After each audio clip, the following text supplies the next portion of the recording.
कोल्हापूर पन्हाळा रत्नागिरी महामार्गाचे काम गेल्या 3 वर्षापासून सुरू असून अपूर्ण कामामुळे हा रस्ता मृत्यूचा सापळा ठरत आहे।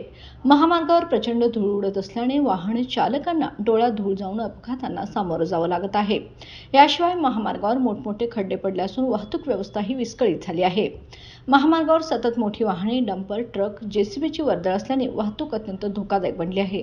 रस्त्यावर पडणारी खडी, रेती, वाळू यामुळे टू व्हीलर वाहन चालक घसरून अपघातग्रस्त होत आहेत।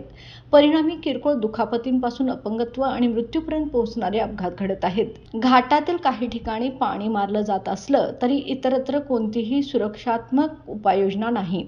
महामार्गावर कायमस्वरूपी 108 रुग्णवाहिका उपलब्ध करावी, तसेच खड्डे तातडीने बुजवावेत आणि नियमित पाणी मारावे अशी प्रवाशांची मागणी आहे।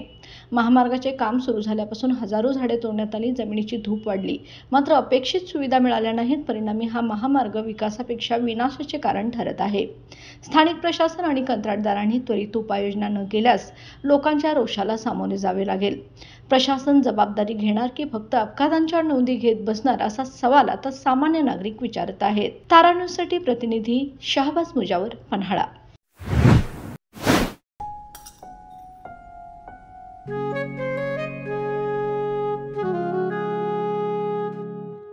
बाबा, आज येताना बासुंदी घेऊन या ना।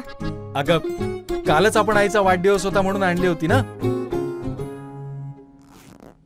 ऐकलं, गोकुळची बासुंदी पुन्हा खावीशी वाटतेय। खरं सांगू, मलाही खावीशी वाटतेय। पुन्हा पुन्हा खावीशी वाटणारी गोकुळ बासुंदी।